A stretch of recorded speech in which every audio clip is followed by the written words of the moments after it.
Here's more wrestling news for October 6, 2021. And your headlines for this afternoon include Rick Boogs imagines getting squeezed by Mandy Rose's thighs. Rose responds.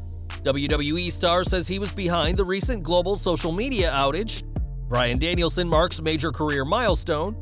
WWE has big plans for Austin Theory on main roster. Former WWE star suffers fall while recovering from recent hospitalization. Why WWE wrestler cried backstage. Dominic Mysterio says the endgame is to take over his father's name, and more. We are kicking off today with Mandy Rose, who considers herself the sexiest woman on television, and that's an opinion Rick Boogs definitely agrees with. Boogs was watching NXT last night, and when Rose applied an abdominal stretch to Ember Moon, fired off a very graphic tweet saying, "Mandy Rose squeezing you between her thighs must feel like a sloth decimating your core with its death clutch grip. I've seen her squat in the gym.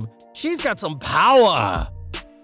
Rose returned to NXT this year with a new intensity and seems to be en route to an NXT Women's title match, and we're pretty sure Rick Boogs will be watching closely when Rose inevitably faced Raquel Gonzalez.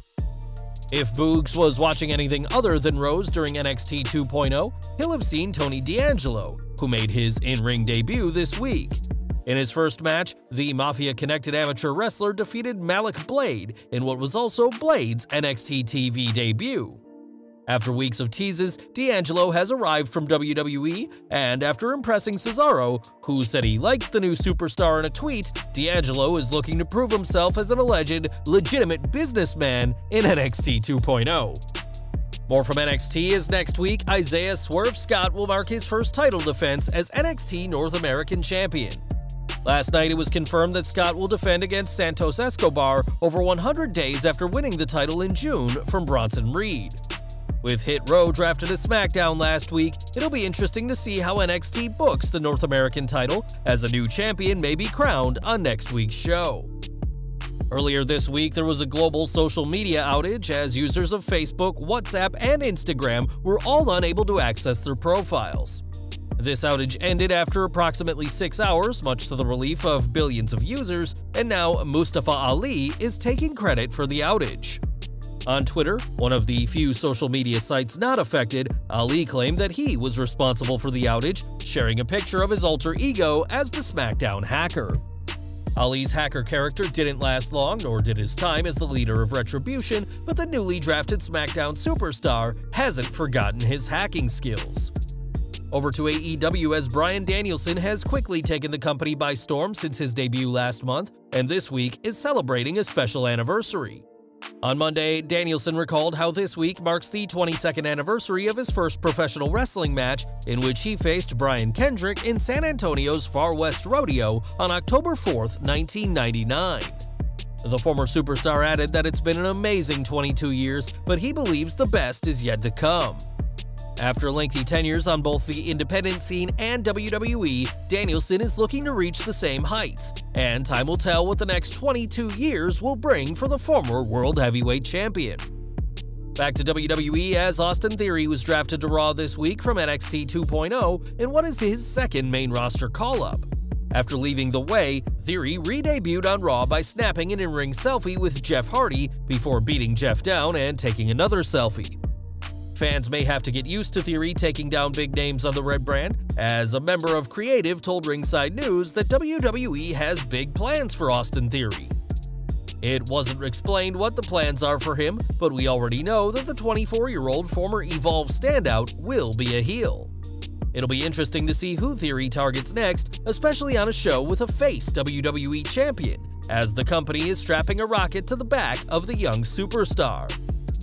In August, Brian Knobbs of the Nasty Boys was hospitalized due to stomach pain in what would become a seriously worrying stint in the hospital. Not only was Knobbs' stomach causing troubles, but his friend Fred Young said how the wrestler's good knee had given out on him, and that he'd need surgery if he wanted to walk again. In an update last Sunday, Young said that Knobbs has been doing well after moving into a physical rehab facility, but has sadly fallen and broken his clavicle. In the fall, Knobbs cracked his head and required over 9 stitches to close the wound, and although Young praised the wrestler for keeping his spirits high, his medical bills are continuing to pile up as they try and move him to a more adequate rehab facility.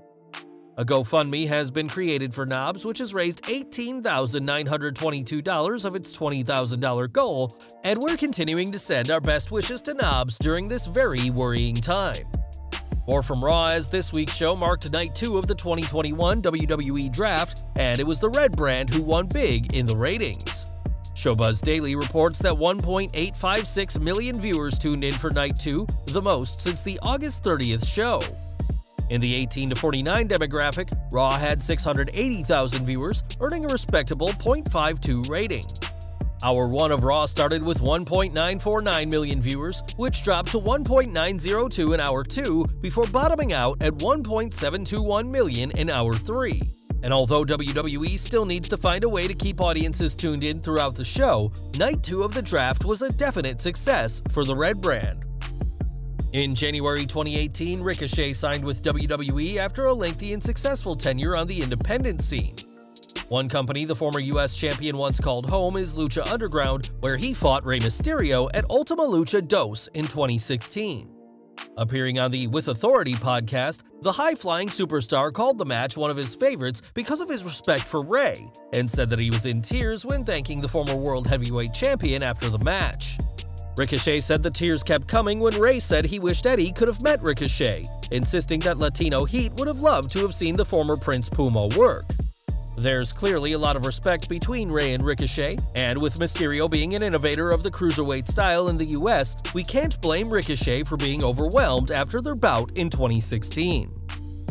As part of this year's draft, former WWE Women's Tag Team Champions Natalya and Tamina were split up, but the way they found out about this split is very interesting. According to Dave Meltzer, neither woman was informed about the split until it actually happened, which is a real shame since WWE should at least know teams are to be split before it happens. On Twitter, Natalya responded to a fan saddened to see the team be split, and responded by saying she's proud of what she and Tamina achieved, including being the first women to have 2 matches at WrestleMania, and she's grateful to have worked with Tamina. The split of Natalya and Tamina wasn't the only odd moment during the draft, as on Twitter, WWE's official account called Raw selecting Kevin Owens a dynamic draft pick, much to the confusion of the prizefighter. All draft picks won't go into effect until after Crown Jewel, and we'll have to see who shines brightest in the next 12 months before WWE's next draft. More from NXT 2.0, as the colorful brand will have its next Halloween Havoc special later this month. It's been confirmed that the special will air October 26th on the USA Network, and the main event has also been revealed. On last night's show, NXT champion Tommaso Ciampa issued an open challenge for Halloween Havoc, and it was Bron Breakker who answered the call. Breakker has been NXT 2.0's breakout star since the brand relaunched, and fans can expect plenty more huge matches to be announced ahead of NXT 2.0 Halloween Havoc on the 26th. And we're ending with Rey and Dominic Mysterio, who were both drafted to Raw this week. Although fans know Dominic's legendary father is Rey Mysterio, he's actually Rey Mysterio Jr., and was given the name by his uncle, who wrestled as the original King of Mystery. Speaking on the Out of Character podcast, Dominic discussed his father's name and what the plan is for him when Rey isn't competing anymore. He said, "I think the long goal here, the end game, is to eventually take over the Rey Mysterio name. That's the legacy within it. He's Rey Mysterio. It's only right to make a junior. Traditionally in lucha culture and in Hispanic culture, that's tradition." Speaking about how he doesn't wrestle in a mask, Dominic explained that he has to earn the mask along with the name, and given his impressive career thus far, it may be a matter of time before Dominic dons a mask as Rey Mysterio III in the coming years. Well guys, that's our news for today. Please share your comments below. Also hit the like button, subscribe to our channel, and hit the bell icon to receive all notifications. And as always, thanks for watching.